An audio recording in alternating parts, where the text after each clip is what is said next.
Hi, everybody. That seems bad. Can you hear me? All right. Hi. Okay, welcome and thanks for coming to the first of the year. This one happens to be the Burson visiting lecture, and I want to welcome all of you to the Bunny and Charles Burson visiting lecture at Sam Fox School. Let me start by thanking Bunny and Charles Burson, who established this annual lecture a decade ago to increase the global visibility of the Sam Fox School and to allow our students to interact with important artists who use their work to consider the most pressing issues of the day. Bunny is an alumnus of the School of Art, earning her MFA in 2005 with a focus in printmaking. She's had a full career as a practicing artist with solo exhibitions at galleries in St. Louis, New York, Memphis, Aspen, and Germany. She served as director of the Cultural Enrichment Program at Vanderbilt University Medical Center, and in '97 was appointed executive director by President Bill Clinton of his Committee on Arts and Humanities. Charles has had a distinguished legal career, serving as the Tennessee Attorney General, the White House counsel for Vice President Al Gore, and subsequently serving as the Vice President's Chief of Staff. He's currently of counsel to Bryan Cave Law Firm and a lecturer in Washington University School of Law. Bunny serves on the National Council of the Sam Fox School as well as the Art Collections Committee of the Kemper Museum. Many thanks to Bunny and Charles for their support for this evening's lecture. Okay, now let's welcome this year's Burson lecturer, Derrick Adams. Derrick is a Baltimore-born artist living and working in Brooklyn and Baltimore, I learned this evening. Sorry, I lost my place here. His work is made across a range of media, literally all of them: painting, photography, sculpture, installation, video, and performance. His work has a bright, poppy legibility whose content often sneaks up on his viewers. The work is immersed in questions of how African-American experience intersects with art history, American iconography, and Western consumerism. Derrick earned his BFA at Pratt Institute and his MFA at Columbia, both in New York City. He's won some of the most important accolades for artists out there, including the Rauschenberg Residency, the Gordon Parks Fellowship, and a Tiffany Foundation Award. He's mounted solo exhibitions in significant museums nationwide, including a solo show that just closed at the African American Museum in Philadelphia. His work is in the permanent collections of the Met, the Whitney, the Studio Museum in Harlem, and many others. When we invited Derrick to speak at WashU, he suggested he'd like to have a public conversation with a St. Louis artist who functions as an activist in our community. That immediately brought to mind St. Louis's own Damon Davis. Many of you will be familiar with Damon's art, music, film, and activism. As he has said, he roots his work in the idea of race, how it has affected his life, as well as the larger socio-political implications of race in America and the world. This promises to be a compelling conversation. Before I give over the mic to our two esteemed guests, let me alert you to the second event on Derrick's itinerary in St. Louis. Tomorrow, the Kranzberg Art Foundation unveils a series of murals, and it's not a coincidence that one of them is by Derrick Adams. The Sam Fox School is joining forces with the Kranzberg to host a talk by Derrick about his mural. He'll be speaking in front of it tomorrow at 1 p.m. I hope many of you can join us then. We'll meet at Sophie's at 1, which is at the corner of Washington and Josephine Baker Boulevard, and then together we'll walk to the mural. You'll want to park. I have a map. You're going to want to park up the top there behind the Kranzberg on Samuel Shepherd Drive, just because it's going to be a little bit of a mob scene there, I think. Also, if it rains, we'll meet at the High-Low instead of Sophie's.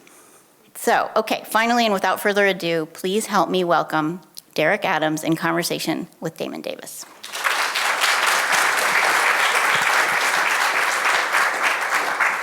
Thank you. What's up, y'all? How you doing? So, you a big deal, man. You sure you heard all that stuff? I know, it's too much. I can't live up to that. So, let's see. Where do I point it at? Oh, okay. So, first, thank you for coming to the crib, St. Louis, you know. It's a pleasure to be here. Thank you for having me. And I'm a fan of your work. And some of the, I got a few, not so much questions, but just things, prompts I would like to just discuss with you, you know. And I look at a lot of your work and I see pattern over and over again, you know, a lot of patterns. But I also see like different ideas around imagination, like this one. TV, I grew up watching a lot of TV. My pops fixed TVs, and that was just like his hustle. So we had TVs in every room because if people didn't pay him, we kept the TV, you know. So we had one in every room. But I never see images like this. Like, you know what I'm saying? I never, like, it was not something until recently in adulthood. Now, you know, I guess the way that black people are being portrayed in film is starting to change. But I would love to know the science behind this, but like the theme, but also how you put these patterns together. You know what I'm saying? Like also like form. What are they speaking to each other, or you like is it subconscious? How you doing it? But what when you sit down, what are you thinking about? It was really interesting. Like this, my creative practice, as it evolved from my academic time and going to undergrad. In between my undergrad and graduate school, my undergrad degree was in art education. So part of that was teaching in public schools. And that's, also doing like field work prior to getting your degree and things like that. And I just became really interested in just the way visual language was way more influential than literary interaction, reading and writing. And I started to understand how the visual language left such a certain level of weighted impression on younger people than anything else. And as I was teaching in different schools in New York and Brooklyn and Manhattan, I started to realize that the things that were in the classrooms and some of the public schools, a lot of the things are dated. Like even when things have been corrected in textbooks and different things, a lot of the material still is left in the schools, and the books are still old, even if the information has been updated. And so I became very interested in the idea of visual language and how it relates to media and media material, like printed material, video, images from TV, just the idea of impressions. And so I started to really think about inserting a lot of my imagery within the language of existing formats that have already been accepted as tools of entertainment and tools of learning. And so the TV became this kind of portal in the way that people, looking again, going back, like being in academic spaces, you start to think about things academically, and then you got to kind of pull yourself back and say, listen, how do regular people think, and how regular people learn. And so I really started thinking about my experience with going to museums and galleries and seeing like how much the frame kind of made you think about the painting being more significant. Like when you go into a museum, you see like a big gold crazy frame, you think like, oh, it's supposed to be an important painting or something like that. Like artists, as you're younger, you start really thinking about art in a way that is presented to you versus what the content itself is saying. And the way it's presented and the way it's framed make you pay more attention to it in some ways. And so TV for me related to that, because more than anything, because America is such a new country, when you think about all of the countries in the foundation, TV and media is our legacy to the world.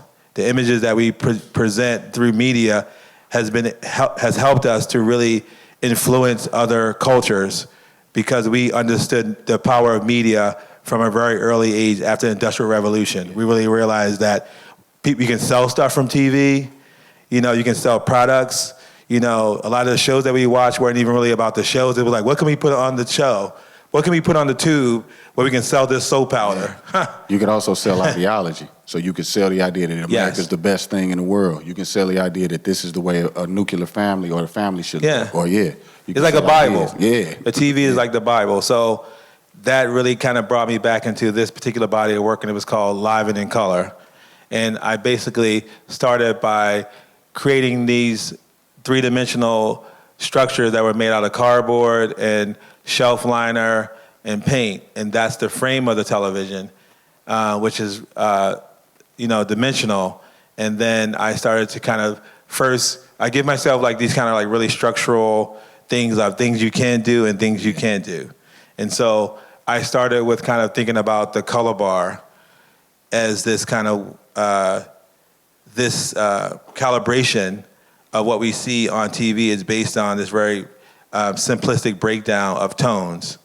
And I wanted to use that as the environment for the work. And everything else kind of emerged from the color bar, And so I started to think about the history of TV, the things that I watched growing up, the impressions on me from those experiences growing up. And also just looking at things that I may have thought about as entertainment more critically. And I think that's when the academic side came in, where I started looking at things that may have not been structured as a really deep entertainment format. I started looking at them more in depth and started taking them apart. And so these Live and in Colors were really about projecting images, where I started to kind of take images from like stills from YouTube and different old shows that I watched from the 80s and the 70s and whatever. And I started to compile all these images together and make new images from it. So all of the images that I use in this series were images from starring black figures or a black cast and really hyper expressive gestures. Because I also thought, as a black person from a particular generation and talking to black people from other generations, you realize that our relationship with media is a love and hate thing. Like, we had to look at images that did not represent us and still deal with it and still figure out how to move beyond it in some way, but also still feel that it's entertainment. So it's like a really complex relationship that we've always had with media, even with rap videos and rap lyrics and things that happened in the 50s and the 60s. I think that we are constantly bombarded with images that we have to deal with, and deal with not always in a negative or positive way, but we have to make some type of rationalization for it in order for us to deal with looking at it. Yeah. And deal with other people who we may know who like it.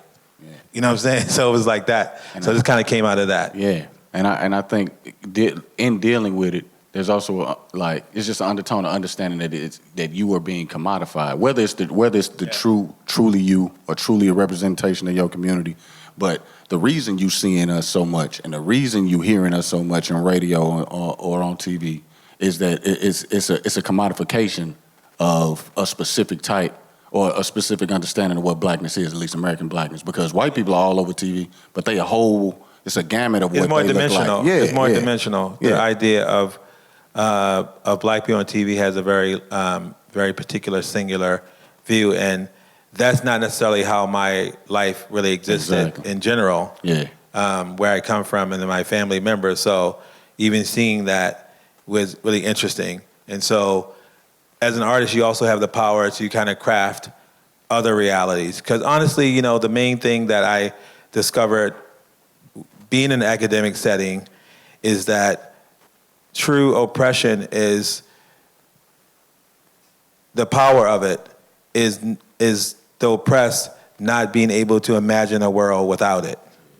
And to me, this work is not about that. This work is about what I want to see. Yeah. And so it was interesting work. The framing of the television actually allowed me to create the images that I wanted to see. And so this particular image here kind of came from, being around when my nephew is Jasper. He's on here. His infatuation with superheroes and our conversations around that at a particular age, you know, while he was growing up, and hearing him talk about superheroes as a small kid, and just really, you know, so this actual character is kind of him, because he has like this little high top, and I kind of wanted to make this image, just because, like, I felt like, you know, I felt there are certain things that are just embedded in the material that I use that allow me the freedom to imagine worlds that are not predictable. And so this series and this particular work was kind of based on that. But these images in this series were basically a composite of multiple images that I would screen capture of many different superhero-based movies. And then I would kind of use all of this compilation of imagery to create something in a conversation of those things, but something new. Yeah, it's a collage of ideas, and it works with how you put it together too, because it's a collage of patterns. It's an all around collage, both in form and in idea. And as soon as I saw this, I thought Meteor Man. Like, that's what I thought. This, yeah. I looked at Media Man. Yeah, I looked at all these different shows from that time when I was making the work. But the funny thing about my work that has been even more plus is that, you know, added plus is that it has kind of seeped into the mainstream music world in some ways, because this ended up on a cover of a book. You know who it is. He has a book that just came out, and they asked to license his image, and it's on the cover of the book. I'll come up with a person. He's really, you know who he is. Okay. You know exactly who he is. He's a rapper. It's a book on his life. It's called Vibrations or something Vibrations. When I hear vibration, I think Andre, but it's probably not Andre. No, it's not Andre. It's what's the somebody? Who was a part of Black Star? Kweli or Mos Def? Kweli. Yeah. I think it's on the cover of his book. Okay, right on. You know, I think he licensed his image for the cover of his book. Nice. Well, that is a perfect segue to what the next images that I want to talk about, because back to the rhythm in the image. What am I pointing at? Makes it. I just see that you like to use rhythm, and you clearly or a hip hop head. You know what I'm saying? Like from the people that you paint, and you know. Back to you talking about the framing of the pictures and what the difference between a gold gilded frame and a floor model TV. You know, I think it's about class, right? Or at least it speaks to class when I think about it, because I didn't get, when I was little, and I just learned by traveling that St. Louis is unique because it's free to go to the art museum. And it's crazy, right? And so when you go in other places, you try to walk in, they're like, nah, player, you can't just walk in here. And so art was a thing that was free, but it wasn't like the art museum was not a welcoming place for me when I was little. It wasn't somewhere where I got a lot of art. All of my influences for me doing what I do now came from TV, came from cartoons, came from pop culture. And it was also, I saw myself in pop culture, whether, like you were saying, whether good or bad. And I really want to just talk to you about how much music influence, not just black people, but like how much music influences popular culture. And when we talk about artists are supposed to be reflections of the times, like Nina Simone says, how do you use music in your everyday work, or how much, you know what I'm saying, or like how much of a conversation are you having? Because you clearly having a conversation with the popular zeitgeist of what we doing as black people in music with your visuals, you know. I think that, you know, for me, it's more like, if you build, they will come. Like, it wasn't, like, all of the collaborations I work with that extended into the music industry has always been invitations to, you know, license an image or to produce an image from the side of the music industry contacting the studio or whatever. Music is a big part of my experience, just in general, my human experience, not just, I grew up on a choir singing until I was like 20 years old. My whole family was in the choir in Baltimore, gospel choir. my mother, my aunts, my cousins, all that. My stepfather played in the band. He played with Parliament and Bootsy. He played the drums with Parliament and Bootsy. My cousin was the founder of Def Jam, which most people don't know, Russell Simmons. And that's how I ended up in New York. Yeah. I came to New York to work at Fat Farm when I was at Pratt, when I was in my early 20s. Even before then, kind of growing up in Baltimore when hip-hop was more localized. Like Curtis Blow would stay at my grandmother's house in the attic, and Leo Cohen was the road manager on the bus.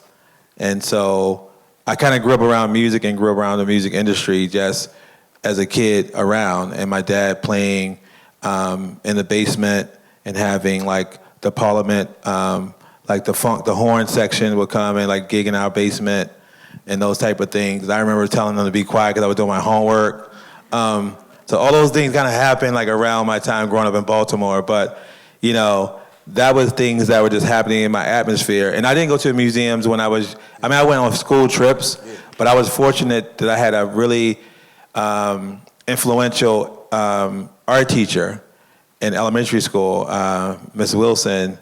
She actually was a young black woman, I remember, who basically took like an interest in my talent and helped to support what I was doing. And so that was kind of the reason I feel that I became more focused as an artist, because she kind of pointed out things that I didn't think about at a young age about art, like the idea of art as a career, or those things she talked about like all the time. And she actually would give me assignments in class that, like assignments like energy conservation. When there was like a citywide contest, she would tell me, what do you think about energy conservation? Draw something about it. And I would draw it, and then she would take the paper and she would put it in the contest. I didn't even know what a contest like that was. And then sometimes I would win things, and then she would, tell me like, oh, you won this contest? I put your drawing into this thing, the citywide thing. And so that's when I started really appreciating art, because she was doing these things, and eventually it started to change the appreciation of the school. And they started to think about art as being significant more than they did before. And I realized like the role of an artist became more significant through just her mentoring me. And I think her influence kind of led to like just more focus, because the last thing that she did, it was a citywide contest called My Heritage Myself, and it was like students around Baltimore who did drawings, and I won this contest, and my work was hung in the mayor's office, and I met the mayor, and I was probably like around 10 or whatever. I just remember my mom was like working. She was like, I gotta work. I can't really take off. Go, your uncle can take you. And my uncle, who was a younger guy, took me. We hung out for the day. So the idea of creativity has happened, is kind of flowing around in my environment, but just the focus, and even the business part of art, being an artist, was really from observing like the music industry. And when I worked at Fat Farm and seeing people come in the store and talking to different people, and it was just a fun time. Being creative is fun. Like, like it's fun, y'all. Be creative is fun. It really is. It's some challenges, but I would just say, don't think about living off of your art, because sometimes it makes it less fun. Yeah. You know what I'm saying? Definitely. Like a lot of younger artists, like, I just want to live off my art. I just want to sell art. I don't want to do anything else. But actually, what makes the art better is that you may make art about not being able to make art all the time. You know what I'm saying? That's what makes art cool. Like, when you get a job at Kinko's or like Starbucks, make art about working at Starbucks or Kinko's. That's the kind of stuff that people want to see. Make some sculptures out of plastic cups from Starbucks. That will end up in a museum. You know what I'm saying? No, definitely. Like, you gotta start thinking like that when you're making art. You gotta want to do those things that's gonna make the art better, because the idea of just making an object is not that interesting. And the object has to be informed by experience, and the experience is about living. It's not about making art. Art is just the artifact of the experience. Yeah. So don't think about art as being your livelihood. Think about art as being your fun, and keep it like that. I feel that. I wish I would have been sitting here, you know what I'm saying, a while back. I had to learn it the hard way, you know. But that I totally agree. Experiences, you don't have anything to talk about if you're not living. So you need to go out and live and do stuff, you know. And let's backtrack, because you're not just gonna skip over the fact like Parliament was at your crib and like Russell Simmons. Like, yeah. Let's bring it back, like because And I don't really talk about that much either. Really, it's funny. I'm glad we get new information, you know. But it's like, so I like that it's so much, it's like air to you, because so I grew up, man, you know. My family, and I am a black sheep in that regard. I went for music as my first thing to be. That was what was going to be my career. Didn't work out like that, you know. Yeah. But I learned all of my skills as to be interdisciplinary, post-disciplinary artist from hip hop, because it's like we need beats. Don't nobody know how to make beats. I guess I got to learn how to make beats. We need flyers. I guess I need to learn how to do Photoshop. So now I know how to collage. Nobody got videos. So I guess I got to shoot. You know what I'm saying? And that's how I'm learning these skills. And I just like. It's beautiful that it was so normal to you, right? That like you're not even thinking about it. Like, you're not even thinking about it. It's like you're around these people, and so you also got a point of view. Like a kid like me, I'm getting a CD of DMX. You bumping into him on the elevator. I saw him live the first time. I saw at the tunnel. That's he was like, crazy. "Who is this new guy, DMX? You want to be on the guest list?" He's performing at the tunnel, and he was like, exactly. I was like, "What's going on with this crazy guy doing this?" You know, I could see how. The first time you see that, it's scary. But after a while, it's like, yo, this dude's a genius, you know. But like, so Kendrick is not the only person that you painted. Like Jay, you know what I'm saying? Like, who else we got? I'm not even sure what I should be pointing at. Should I be pointing at this? Because it only moves. But this was a fun project. I mean, the Kendrick is part of the last painting is about the Men of Change, which is part of the Smithsonian Travel Exhibition, where they commissioned a group of artists to paint other pioneering figures within the black community and American culture.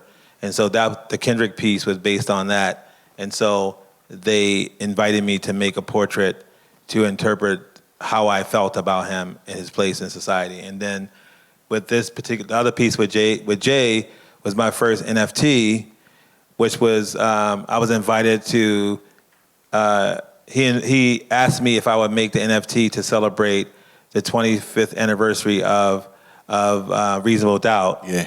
And it was an NFT, and Sotheby's kind of backed it and did like a screening room for it. And it was for his foundation, the proceeds, as well as what I'm doing in Baltimore with the Last Resort Artist Retreat. And so it was a great experience to kind of work on something that was not just about just the visual arts, but how it kind of extended beyond visual into like music and, you know, and sound, and kind of working with also like important figures in music and in popular culture who are interested in art, you know, because that's like a thing that I, you know, to pay attention to too, now that you have these people who are in music, they're in sports, they're actors, you know, they're now kind of switching their interests to these other spaces, you know. Yeah, like these two. Like very Yeah. interested in art, yeah. So I was commissioned to make this piece for the Brooklyn Museum as like kind of a print edition for, because they were being honored for the event, the artist ball, and Yeah. Like, I just see I can see the rhythm in the visuals. You know what I'm saying? One question about the Jay-Z, since it's an NFT, so it moves. This moves. The image. Most of the works that I make original painting for the most part, and so that was kind of the challenge we had to get an animator to animate the painting, because we wanted something a little bit more active, and that's when we had like the smoke turning into the 25, but the original painting doesn't have that 25 on it. It's just the smoke, and that's just kind of a still from. And then the jewelry has like a little bling to it. Yeah. That was also part of the digital image, but the painting itself is just more, more physical. you know. But part of the arrangement of the commission was that I think this is hung in the office or his home, and then the NFT was sold for this auction thing. Word. Yeah. So I just, as music is such an important part of my life, and it's also, it's one of the few places I saw black people in charge of their creative voice. You know what I'm saying? And so it was the biggest. It was and it was the biggest inspiration for me to because like you were saying, there was no. I didn't learn about Basquiat till I was like I was a grown man. Like I didn't. Yeah, like I was like 20, 21 when I had never even heard of him until that movie came out, Radiant Child. And so there wasn't. When I was growing up, I could just draw, and that's what it was like. You can draw, and then the way I was using it, like drawing tattoos for people and stuff like that. And so it was like, rap was the thing that was a tangible reality. At least you had seen people do it, of being a working artist, you know. And so the entrepreneurship of it was such a big thing for me. So like when I see these pieces from you, it just really resonates with me. Like, and it's also like not memorializing, but like. Take like us making statues of our heroes to a degree. You know what I'm saying? Like people that's living. Well, showing the dignity that you recognize in a way that is somehow frozen in time. Yeah. Like the things you capture when you're around these people talking, hanging out with them at their home or wherever, and you just see like. You're like, this person is popping. This person got it. Like like you know why. Like you know why they're when you're around them. You're like, I know why they got this. Exactly. Like I know why they're important. Like you can see their gesture, their manner, and the way they walk across the room, the way they communicate with their family members, you know, extended and close. You start to understand that it's a gift. Yeah. It is not something that everyone has. It's just part of who their person is. Because a lot of people can sing, a lot of people can rap, but what happens around all of that makes the person stand out in a way. And having the privilege of being in that space and having these individuals look at you the same way is really interesting too. Because as an artist, most of the time we work in silence and we work more isolated, and we have more of our emotions more internalized in our practice, and we don't really think about, I don't really think about audience as much as I have when you think about making a mural or you're thinking of print edition. That's when I first started really thinking about audience in a way of communicating, because when I started doing print editions, I was really reluctant because I was like, I don't want to see anything of mine more than one time. Like that's what I mean. It was hard for me to think like, what would I want to see printed up more than one time? Like, all I would see is an era of something I missed and I didn't finish or whatever, or something I could have fixed 20 times. And so I had to think about what would be, so everything I think about is like super conceptual when it comes to even the output of it as a consumer object. I think about the first print edition I did was I did like a oversized playing card. And I thought like this would be a consumer object. And so it's supposed to be reproduced more than once. So I felt more comfortable doing that as a work. When I first did a print edition, I thought a playing card is like the perfect thing to produce over and over because of its design quality and the history of it and what its function is. And so even with the mural that we're going to see tomorrow, I was thinking like, what do I want to say to a bunch of people driving by, that I can't say in a gallery or a museum. So I was thinking about those things. And the funny thing is, like, my trajectory starts there. For me, when my first public stuff that gets any notice is me weaponizing my art in a way that's even more. Like, I think of how designers think. You know what I'm saying? Like, I'm thinking about, I need to convey a message very quickly to somebody. But, like, bus stops, like, and it's made for the street. The first stuff I was doing was, like, wheat paste and stuff like that. And so I see, like, as I move further and further into the gallery, I'm trying to get rid of, like, I'm talking more, I'm going deeper into my personal experience and not my communal experience. Yeah. So it's funny that it's like almost meeting in the middle at the point where I'm at now.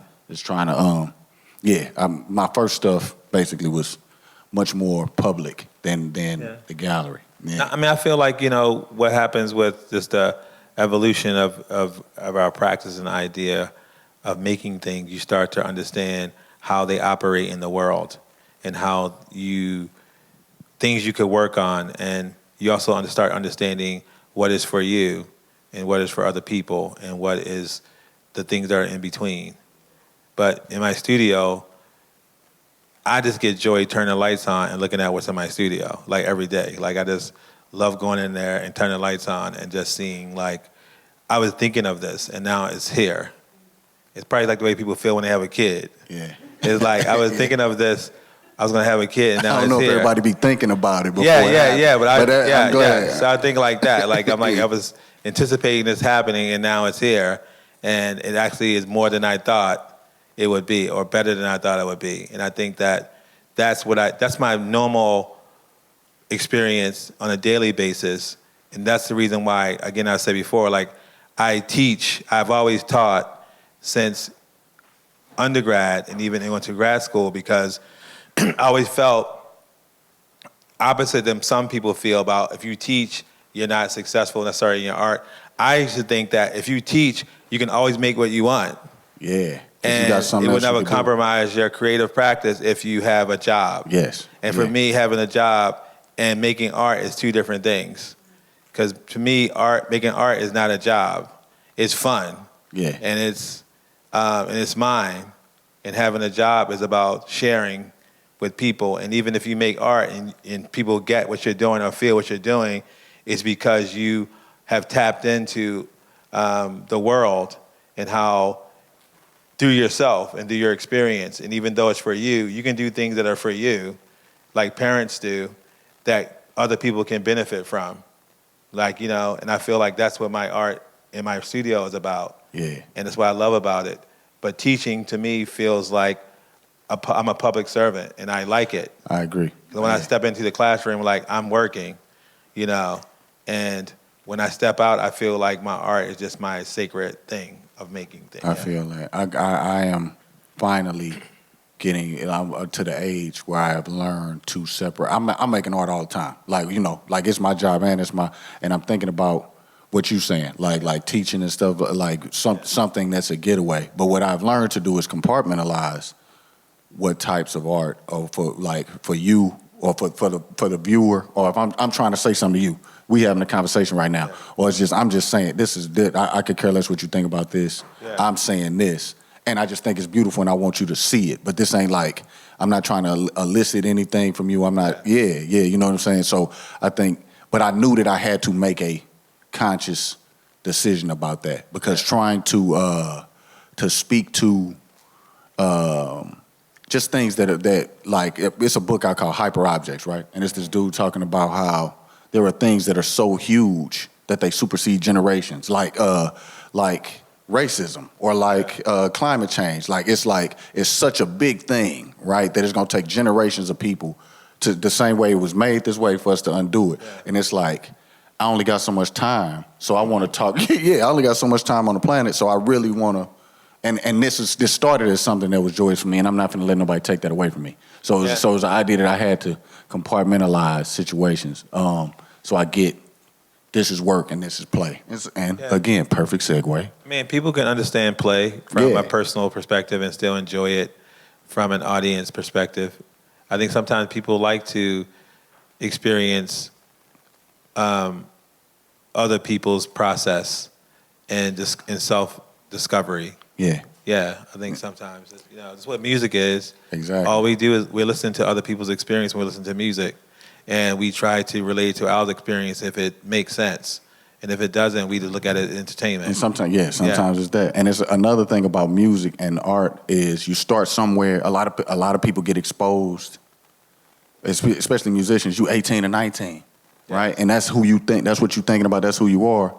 And then, I think Jay-Z has done it really well, gracefully. I've grown up. Kendrick is somebody that, you watch them grow up. But then in music, sometimes they want you to stay doing the same records you did. And I think sometimes in art, they like, yo, you came in making these boxes, right? I need you to just keep making these boxes, man. Because that's what people, people like these boxes, bro. And like, you need to keep making these because that's what's paying your bills. And by the nature of being an artist and a creative is exploration. And it's so much against the basic principles of what it is to be that, to stay in one thing.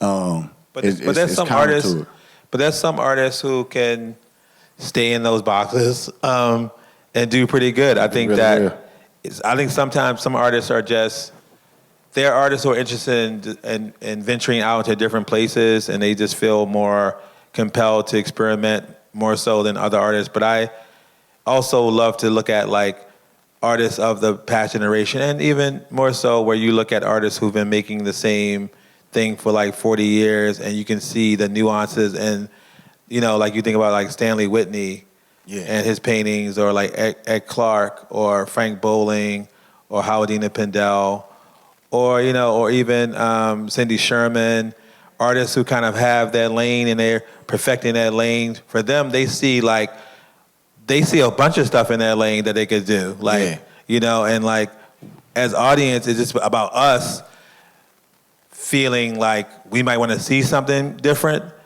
But I think that the idea of even changing your medium is really more based on like just the way that you want to engage with audience. Because I think that because changing means that you might lose audience, you might gain new audience, you might help your audience that you've had to understand your process a different way by creating something that's three-dimensional versus what you've done that was two-dimensional before, which was more about looking at something on the wall versus something that's interactive.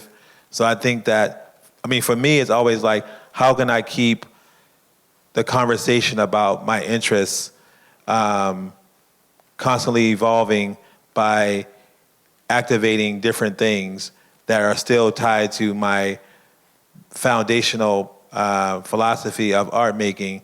But I really want people to look at me as an idea maker than an object maker. Yeah. So I think that I always thought about that as an artist making stuff. Like I really want the idea to be somehow cemented with the object. So you can't just have the object without understanding the philosophy or why it exists. Yeah, I wholeheartedly agree with that. I think art at the core of it is problem solving. And I think that art and science are the same thing. They're related. Yes. You know what I'm saying? And I think the scientists that break through and artists that break through, they are creative problem solvers. That's why I think the person I look up to the most is Da Vinci, because it's like the king would be like, yo, I need a tank. No 3D scan. No 3D scans. Exactly. Or I just need you to paint my wife. Or I just need, and they just call this dude to do whatever. Like, I need a way to cut the grass, and he'd be like, all right, I have to give me like 20 minutes, and he'd think, like I'd much rather be that than a painter, than you know what I'm saying, than a sculptor. Like, call him we need to fix the irrigation problem. Yeah, because this guy thinks, or this person thinks so far outside of what we used to, that we need to bring in somebody that's like don't have those boundaries. And like that's when I'm thinking about switching mediums. It's a toolkit. So it's like some things work well with a movie. You could convey this idea with a movie. Some of them you just need a picture or something. But I think like that's the best way to approach. At least for me, like you said, it's some people they redoing the same idea to break it up, pick it apart. You know what I'm saying? But science, I think that's a scientific way of looking at it. And also, I think that some people that's how they're wired, and you cannot see them doing one thing. I have artist friends who do one thing, or they focus on one thing. And when they talk about what they're doing, they're excited about the little gestures that they've changed or different things. And I had to learn to slow down to see things that they're doing in their work in a way that I was not paying attention to, because I'm a person who make many different things. Yeah. And so I think that understanding how you work and understanding your rhythm and how you collect information, how you process it, I think is really important, because I'm totally opposite if I hire a plumber or electrician to come to my house, I don't want you to be an artist too. Yeah, I want you to freestyle. Like, I feel that. I want you to be an artist. Like when people tell me like a new way to a janitor is wire like, or a plumber is like, I make art too. I'm like, I don't know if I want you to work on my stuff. I need to know you good at this. Yeah, like focus on take care of that. this. Like I just feel fix that. the plumbing, you know? And so those things are like, I mean, I think that art, for me, I do like to see a lot of different things, but I also like to problem solve. And that's why I do a lot of different things, because the questions that always interest me when I'm doing like public things and things in my studio is like, first question is like, what can't I do? And then from there, I can understand what the possibilities are when I make something. Yeah, You know? I do think boundaries are great. They great creative starters. Man, I got this image up back here. I love this thing. Like I really want and we alluding to it, we playing around with it, but like the idea of joy. I think and we spoke a little bit before, and I think you get thrown into the black joy box a lot. Like you know what I'm saying? I don't know how else to put it, but like that's what you're doing. And I would really like to talk about that, because I think it's not so much, it's much more balanced than just like, I'm painting clowns and shit. You know what I'm saying? Like I think it's much more balanced than joy all the time. So I really want you to I would love to hear your thoughts on what you're doing, not so much what critics is saying that you're doing with it. I mean, starting off my I guess my career as an artist, being an educator, working in the school system, you start to understand just the way that things are structured. And one thing that I, as an artist, as an educator, I start to realize like what happens as in the black community, what are we offered when we have an experience in a space? Like I think that our history and our experience is something that is very visible to everyone. We really don't have like shelter from history and shelter from things. Like it's on the media, it's everywhere. It's, other people are telling us histories that we may or may not know. And going to a museum, the history of the museum is really more about leisure. Let's go to the museum and see art. Most black people do not have the privilege of leisure, because even in a public space like a museum, you may be faced with a traumatic image of something. And even by black artists may put it out there, but from my experience, I don't really think that black people could ever not understand trauma, even if they don't see it every day. Like, I don't think we need to see it every day. I think that we pretty got sense of what it's about. Yeah, so for me, as an artist, I, with my peers and looking at all my friends and what they're making and how they're producing work, I started to really think about things that I felt were missing in art, things that were missing in the experience of art, the image of empowerment and the images of normalcy that I experience on a daily basis, because I don't live feeling traumatized every day, which I think most black people do not feel traumatized every day, but trauma is around us.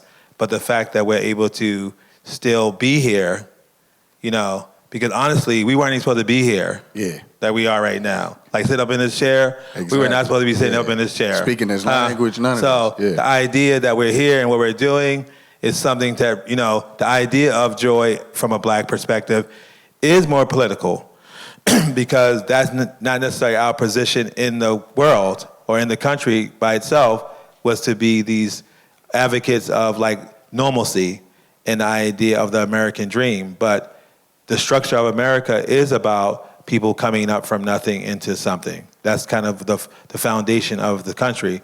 And so for me as a maker, I just started to kind of think about what I wanted to see in the world and what conversations I wanted to have as a maker. And so this work and works like these, we're not really focusing on the idea of joy, but the idea of normalcy and allowing, like this was really more about allowing black kids to come into a space and see something that they may or may not identify with, but they know it's different. And they know that it's something that is new, but something that may be a conversation about representation. And so, although a lot of different people got on it, which was the idea because it's a public sculpture, it was really more about the idea that as a black person in black culture, in America, in the world, we have to, again, like media, we have to figure out how to navigate things that were not meant for us to be on or to participate in, and understand that and find some level of solace with that. And so this sculpture and the things that I make are not saying, it's not that other people cannot collect my work and engage in my practice, because I like to engage with many different people, but I feel like I want to even out some of the unevenness in visual culture and visual engagement for black younger people. I want to be that artist that black kids will look at when they need a break. Yeah. I want to be that artist. I want to be the artist who brings a certain level of normalcy in the midst of chaos, if that could be possible.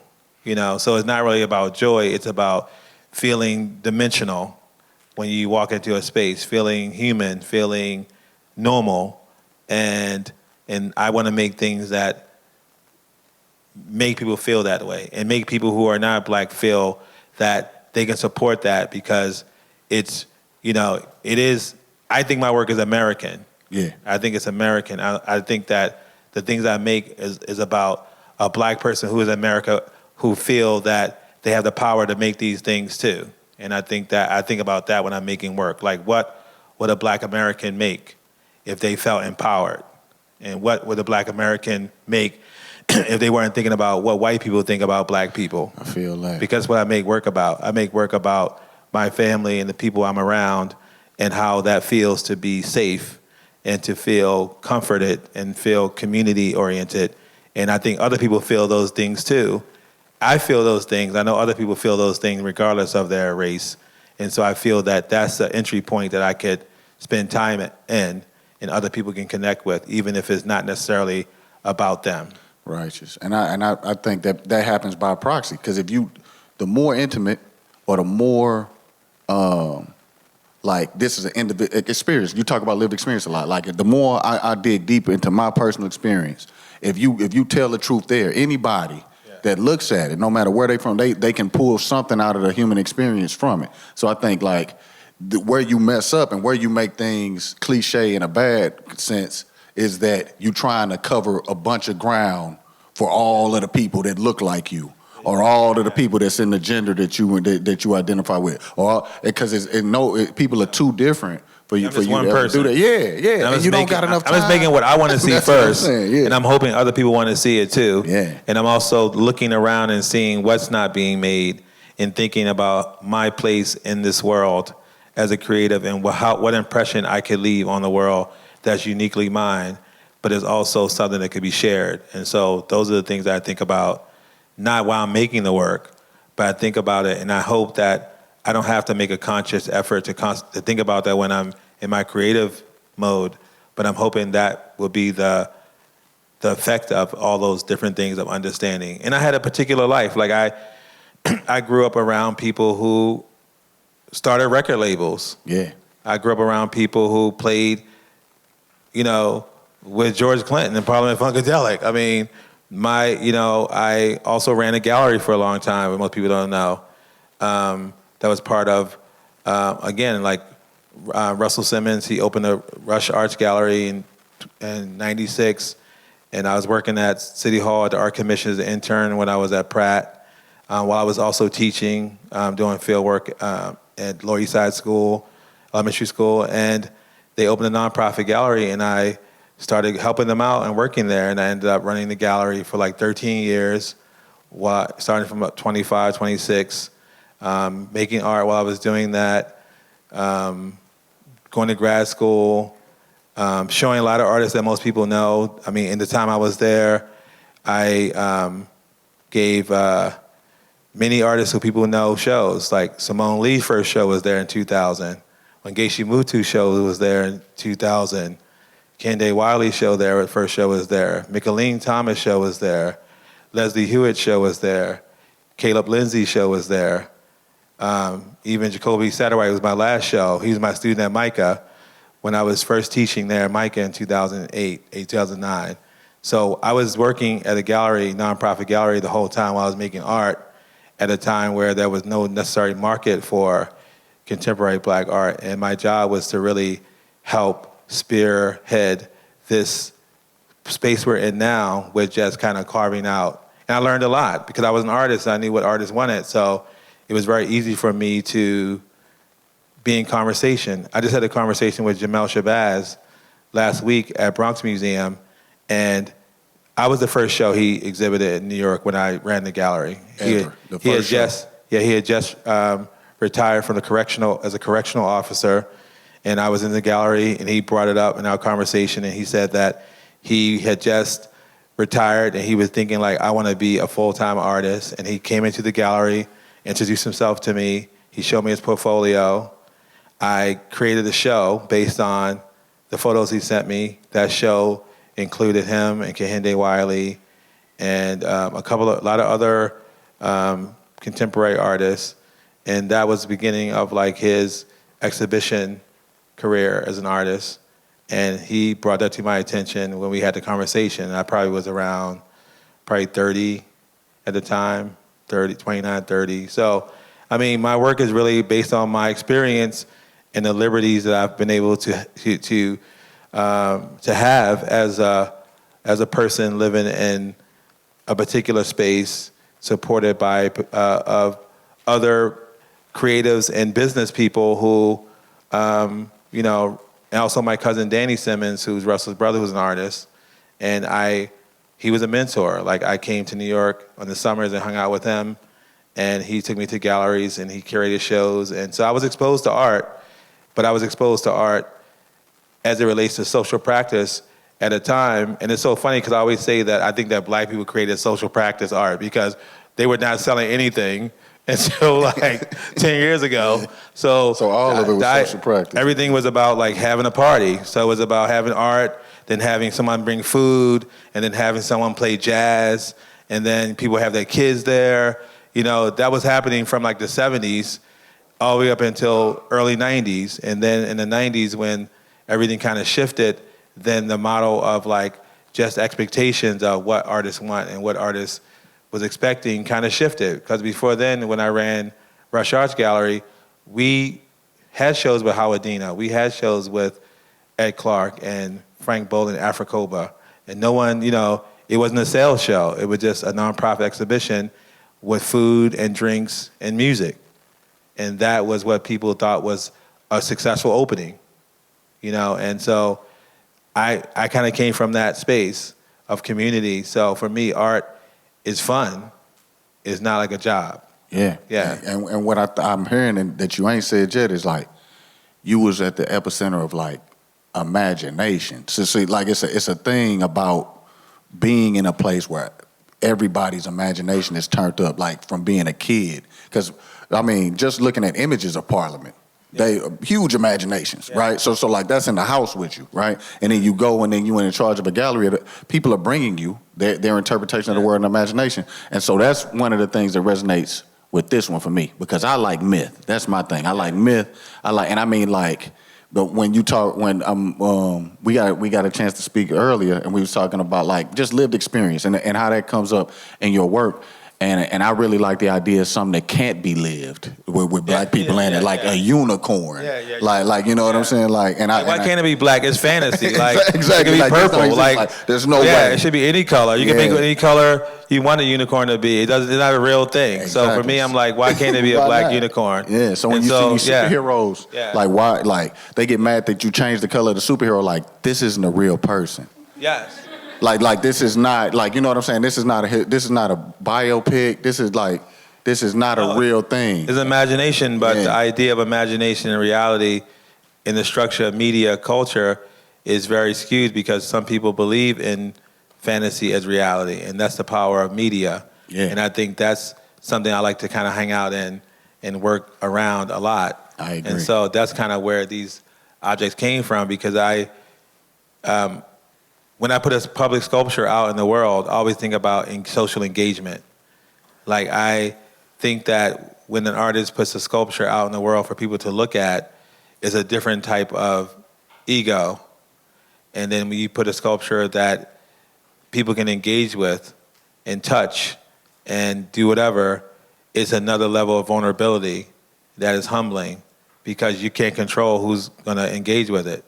You can't say only these people could do it this day, only this person could do that. Yeah. You know, so it's a level of like learning and understanding interaction.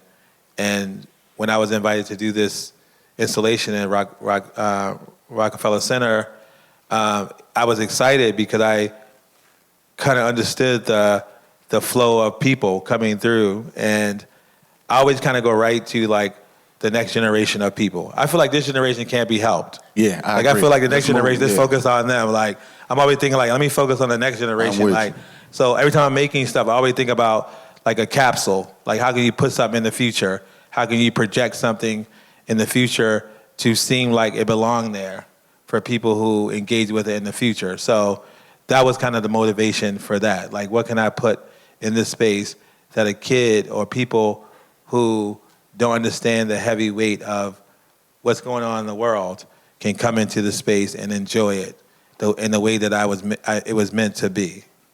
I feel that. I also like that it's because it's about play. It's interactive. So back to the conversation, that public art is having a conversation, like whether you want it to be or not. Once it's something out in the world and it's your name, you don't get to interpret what people see. That you don't get to give a public talk for every person that walk by it. You know what I'm saying? And I really like that this is something that's calling you to come and interact with it. You know? I love being tagged on this Instagram. Like all types of people are on it, like all the time. Late at night, early in the day, like I get tagged in it, and I'm like, it's always surprising who's on it, you know, or getting messages from people saying it was like a long line to get on these rides. Some kids were like lined up, like 30 or 40 kids were waiting to get on. To me, I feel like that's successful. Yeah, I think that's a win. Yeah, That's I feel like that was a win. I'm like, yeah. Kids want to get on. Kids don't have to care about anything. They in a line or something like, and keep this in mind. Like when I was little, these was outside of the Schnucks, and the Schnucks is the grocery store here. So yeah. So it's like they outside of everything, and you walking by them. So the fact that this, where it ain't got a screen on it, it's just a spring. Yeah, exactly. and like they in line for it. That's a win. I would count it as a win. Yeah. A few other things while we rolling. I want to talk about space and what you do with space, right? Collaging. I'm all over the place. I'm all over the place. Yeah, they picked the right person to talk to you. We in the same boat. So let's talk about what you did here and what was the inspiration for? Because I think the way you played it, the subject matter, and the way you did it is really, really well thought out and really smart. So look, thank you, man. Yeah, like straight up, yeah. Well, the pandemic gave me a lot of time to think about this because it was initially commissioned from the museum, Milwaukee Museum, Art Museum, probably a year before the pandemic. I think we started the conversation with Lisa Sutcliffe, who was the curator at the time, about doing a mural in this area of the museum that is facing the water, which is usually a mural that is a wallpaper structure or some type of structure that could be replaced based on like the traffic or the sun or whatever, but it's something that can be reinstalled, and it's going to be up for quite some time. I think maybe like 3 or 4 years, maybe. But again, when I started thinking about the public, like who's going to see it? What it's going to be about? So, what I usually do when I go to most places when I have time, I'll spend time in the city before I make the work. Like I'll go there to go like to the restaurants, to wherever people go, neighborhoods. And so I would ask about the community. I always ask about like the division between communities. Yeah. I always ask, do you get like a lot of black people who come here, because Milwaukee is very segregated like a lot of cities. And so a lot of the and also I ask, could I be taken to the black neighborhood when I go to most cities? Because I know that it's usually, I have to be taken there because they're usually not going to come where I'm going to be. And so I go there, and I went there, and I started to go, like, I went to whatever the iconic places of the city. And the 3 iconic places were a place called Coffee Makes You Black, which is the orange wallpaper, which is the interior of the actual coffee shop. The other place was called Clippers, which was the local barbershop that's really iconic. And the other place was the African American Historical Society that I also was able to visit and take photographs. And so after doing that, I created this kind of rendering of the 1-to-1 ratio of the interior. And then I also had the privilege of looking through a photo archive that a collector offered to meet me at the museum, and he brought all the photos that he had purchased, like a big bundle of photographs from the newspaper that existed in Milwaukee at a particular time that was no longer around. And so I looked through the newspaper, and I basically found all these images that I thought would be somehow able to activate the wallpaper. And so You had free range with them images? He let you use whatever? yeah, because I was just able to reproduce them. So yeah.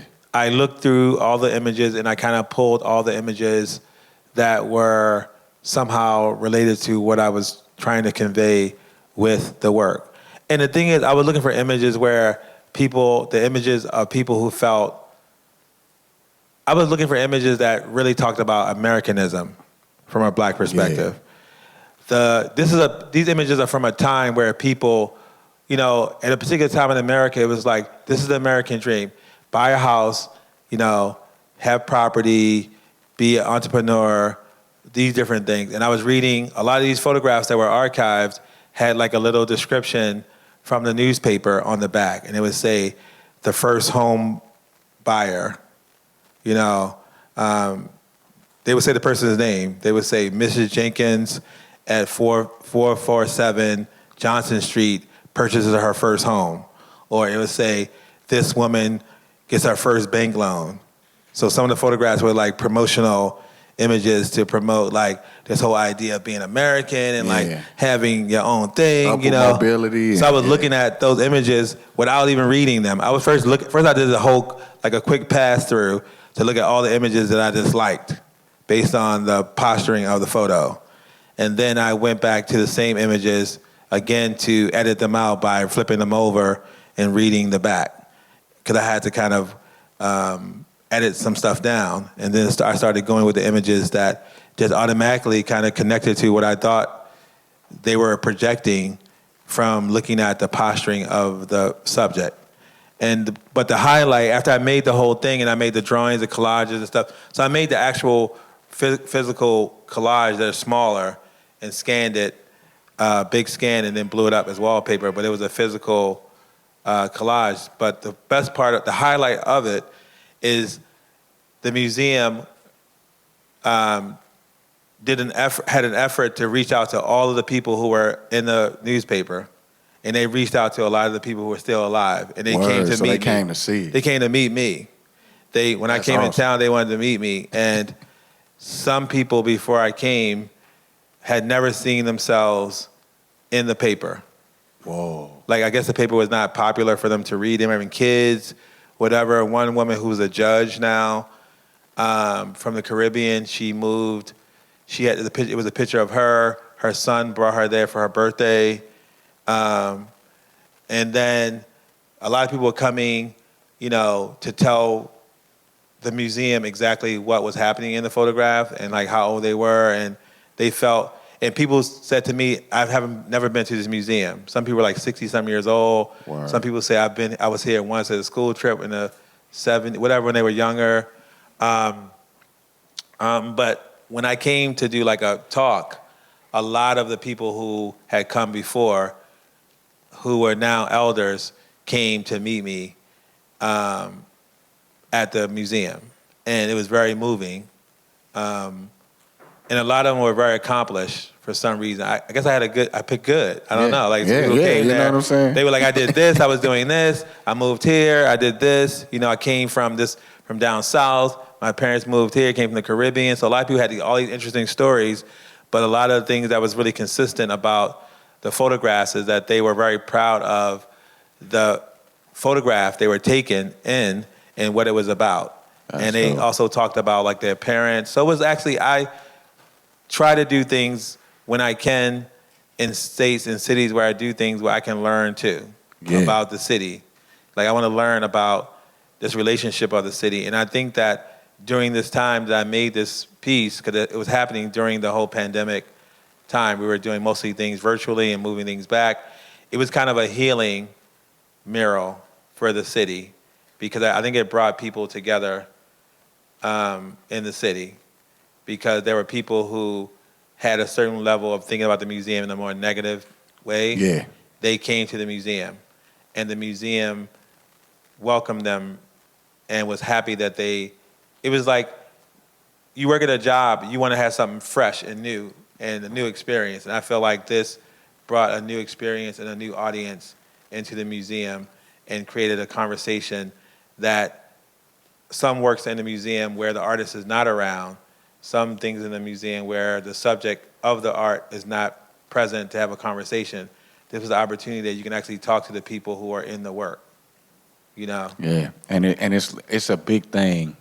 Like I did some pieces, a show in 2018 called Darker Guys, and I just had friends and people, and I just took pictures of them, and I turned them into guys. Like, and it was like they was bringing their family, and like one of my homies, he brought his mom, and it was just great to see. Like, again, they would never ever walk in here. Like these people would never walk into a place like this, and it's a dignity and a majesty to see yourself on the wall. Yeah. You know what I'm saying? And especially if you miss the paper, to see yourself a different version of yourself up on the wall. And another thing you mentioned, like people from the Caribbean, that sort of thing. The biggest thing that I see that you haven't said yet is that the Green Book is all throughout this thing. Yes. Yeah, you know what I'm saying? And the idea of travel and migration for black people through America. You know? I use the Green Book in a lot of works. Like I had the show at Momentary last year where I used the Green Book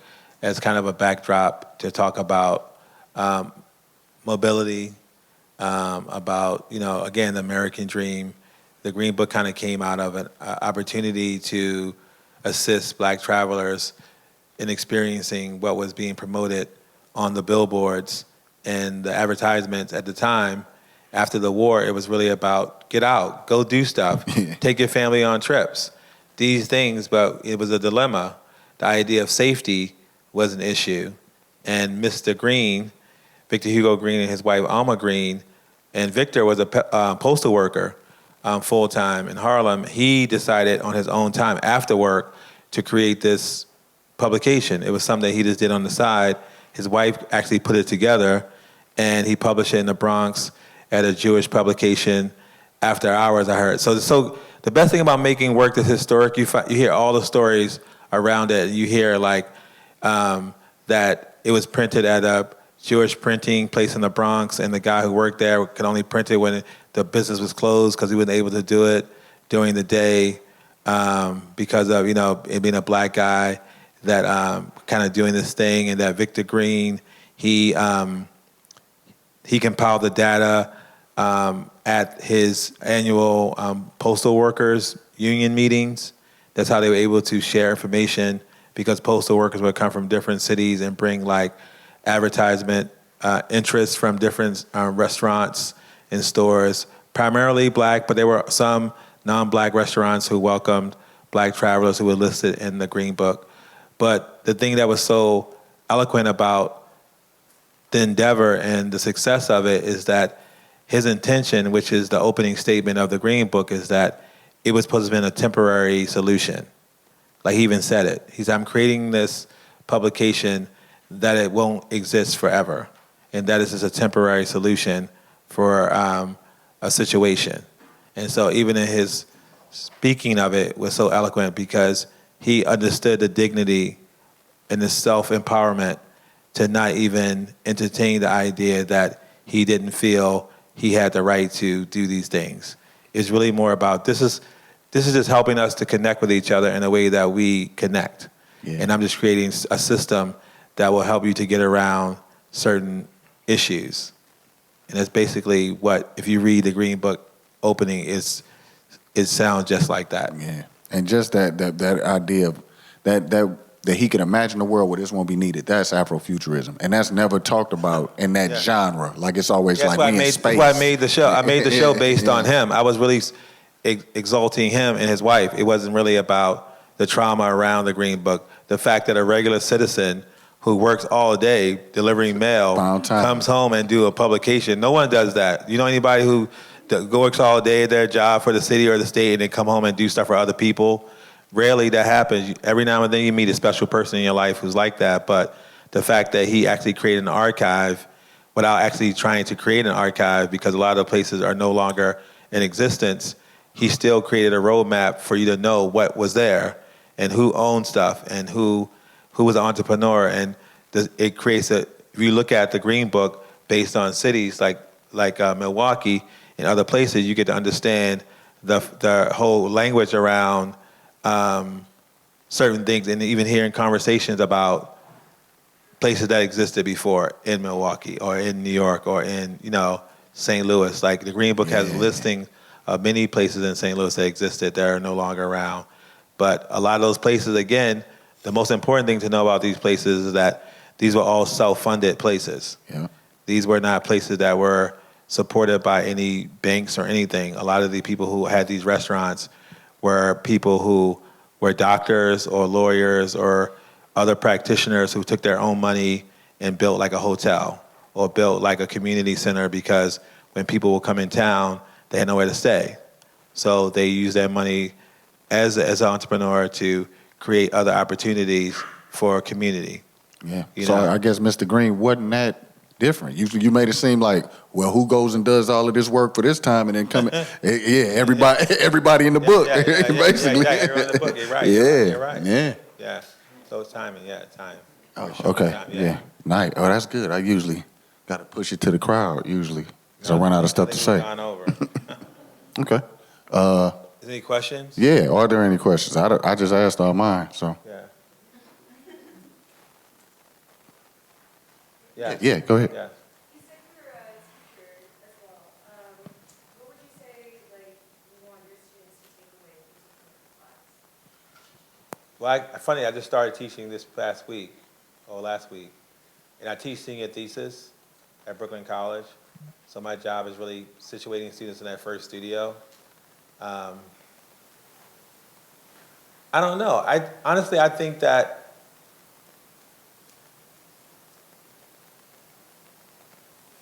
if I knew what to tell someone about the future of what they're supposed to do, I don't think I'm able to tell people about the future of what they should do in art, because I don't know what art is going to be in the future. But I can just tell them what I think about being an artist now, and that's a different thing. And it might not work for you in the future. That's why I try not to give as much information or advice about how to be an artist. But I do say that I think it's important to have as many credentials as possible if you're a creative person, because you actually will have a lot of experiences that will benefit you overall. But I always say to my students, because sometimes I see things that I don't like, but I always think this might be the next hot shit. I don't know. I'm I might not like it, but, and I'll tell my students, I'm not really into this. I don't really think it's good. That's the reason why I think it's good. I said, but if I'm wrong, I would love to see it in the museum or a gallery. It doesn't mean I'm going to like it, but I understand that you really were committed to doing that. So I tried not, because I also had the experience when I was in school, when there were professors who didn't understand what I was doing and how they treated me, that was not as supportive as how I'm treating my students. And I'm still here, and I'm still doing it. And and there's a lot of professors who didn't think I would be here now, doing what I am. So I try not to give advice. I try to stick with the syllabus. But I do think that when I met Elizabeth Catlett when I was probably 20, I went to her book signing at a museum in Baltimore. and I couldn't even buy the catalog. And I remember she said to me, I said, "Miss Calla, it's so good to see you." And I had the brochure, and I handed it to her, and I was like, "Can you sign this?" And she was like, "Oh, honey, I'm not signing any brochures, just books." And I said, "Oh, okay." And then I said, "Do you have any advice for any young artists?" And she said, "Make art every day." And I said, "I do that already. Like, that's not really like advice." But now I realize like how hard it is to make art every day. Like, I think that I would say that. Like, if you're an artist, you have to make art, and all the time. But you also have to realize that even when you're not physically making art, you have to think that you're making art. Like, I think art is different now. I don't think art is about physical labor. It's about stretching your mind muscle. And I think art is going to transform to a lot of different things. And that's why, for me, it's difficult to critique what art is going to be in the future. I just think that you have to think that you're making art every day, even if you're not physically making art with your hands. Yeah. One more question? Yeah, anybody else? Okay. No questions? Gave him too much game. They ain't, you answered all the Thank you. questions. Thank you. Thank you.